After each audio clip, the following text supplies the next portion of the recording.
I want to point out something about these steps with turns.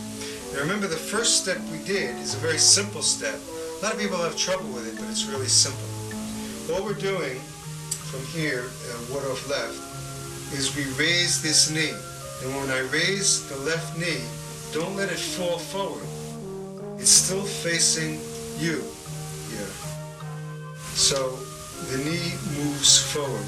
And then just allow the heel to float forward. So it's a very simple step. And then turn and come to the front. Ward off right is a different type of movement, different type of step. Because we turn, we bring in the knee, and now the whole body turns, pivoting on the toe. The reason that my leg is stepping is because the hip is turning. See, as my hip turns, it brings the leg over to the right. But in order to step, I also have to sink the body. So the whole left side of the body, the opposite side from the leg, drops down and sinks so that the leg can extend out and forward. So the step is a combination of turning and sinking, and that causes the step to take place. The stepping leg is yin. That means that the action of stepping does not come from the stepping leg. If it did, it would look like this. See, there I'm using the muscles of my leg to step, but we do not use the muscles of the stepping leg. We use the strength and the activity of the opposite hip. So here the hip is turning, and that moves the leg, and the whole side of the body is sinking into the hip and into the left leg, and that sends the right leg out. The only thing I do with this leg is I straighten it a little bit from this position, maybe to that position. There's a little bit of straightening, but that's it. So what you're getting is the entire body flowing into that leg, and then as you shift your weight into it and come up, it's just like an oozing feeling. The whole effect is that it oozes forward and comes up. This way, I'm going to step forward to show you. This way,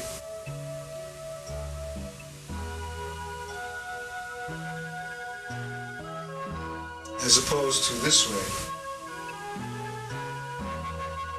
See, that's not Tai Chi. So in all of these circular steps, you want the opposite hip to turn and the opposite side to sink, and that flows the stepping leg out. You don't want to use much action on the part of the stepping leg. Now, that brings me to another subject. And I'm giving a lot of principles here because as a teacher, somebody who's interested in teaching, you really need to know the principles. It's possible that some of you have already learned the Yang form, and you just want to know more behind it, what's behind it. And we certainly have tapes that just give you the movements themselves, just for people who want to learn it, and that's it. But here we want to really understand very deeply. So the principle that I'm going on to now is that each action, each Yang action, is created by a Yin action. And what does that mean? It means that to propel ourselves forward, we relax, and that's what propels us into the next movement, rather than aggressively moving into the next movement. This is what it means. Let's say I've come here, I finished the beginning movement, and now I'm ready for ward off left. What I'm going to do to turn right is to relax the left side of my body. And that just allows this to flow up, this side to flow up. Now if I want to shift to the right, I relax the right front of the body, and that allows me to float into this direction. Now if I want to take that step to the left and move to the left, I want to relax the back here, relax the right hip, then relax the left hip. See, so I'm relaxing from here to there. And now to shift to the left side, I want to relax the left front. Relaxing. Now, to bounce back up, I relax my whole back. So you see that by relaxing one part, the other part flows forward. One part is always sinking into the ground, it's yin. Movement into the ground is yin. Another part is always flowing back up, and that's the yang part. There's always that movement of yin and yang. One part of the body does one thing, another part does another thing. And knowing what's doing what is a key to really learning how to do the form well. So I'm going to mention that throughout the form. The important thing is not to do the movements in an aggressive way. I'm going to move here now, here, here, here, as in an external style. But to relax into each movement and understand that relaxation has a tremendous amount of power. And we'll learn that in the self-defense tapes as well. Simply by learning this method of relaxation, you can have tremendous power in your dealings with another person, both physically, emotionally, mentally, many different ways. But if you don't understand the power of yin, the power of relaxation, you're kind of at other people's mercy. Because if you're yang and somebody else is yang, if they're stronger than you are, they'll win. But if you understand the power of yin, you can always use that. And if they don't know that power, then you have the advantage. And we're going to learn that here in the form. Let's go from the beginning to ward off right. See if we got it.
Let's discuss one more principle, and that is the pace of everything has to join up.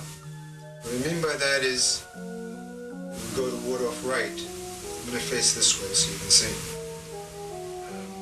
From ward off left, going to ward off right.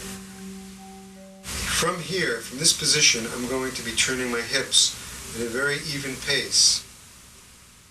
Sinking, sinking, still turning though, now pressing up, still turning though, and coming in.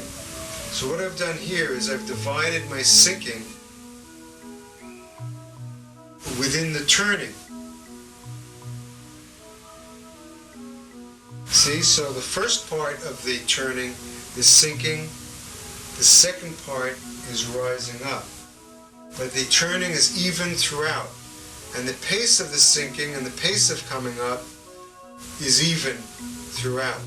So my sinking and rising and my turning, the vertical direction and my horizontal direction, are synchronized together. Their paces are synchronized together.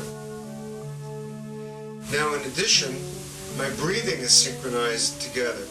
So as I sink, I'm breathing out. As I come up, breathing in, at an even pace. The breathing out is very smooth and even. The breathing in is very smooth and even. So the breathing, the turning, and the sinking and rising, the paces of all of those are completely connected together. Once one of those paces is off, then I have a lot of trouble. For example, here, I'm going to step into this direction. Ward off left, going into ward off right. Let's say I stop turning and I step without turning. Now I'm going to continue turning I'm going to fall over forward. Okay? Let's say from here,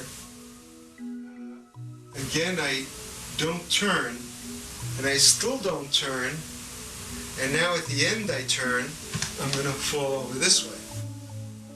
Another possibility is, let's say I turn first, and now I'm going to step. I'll fall into the step.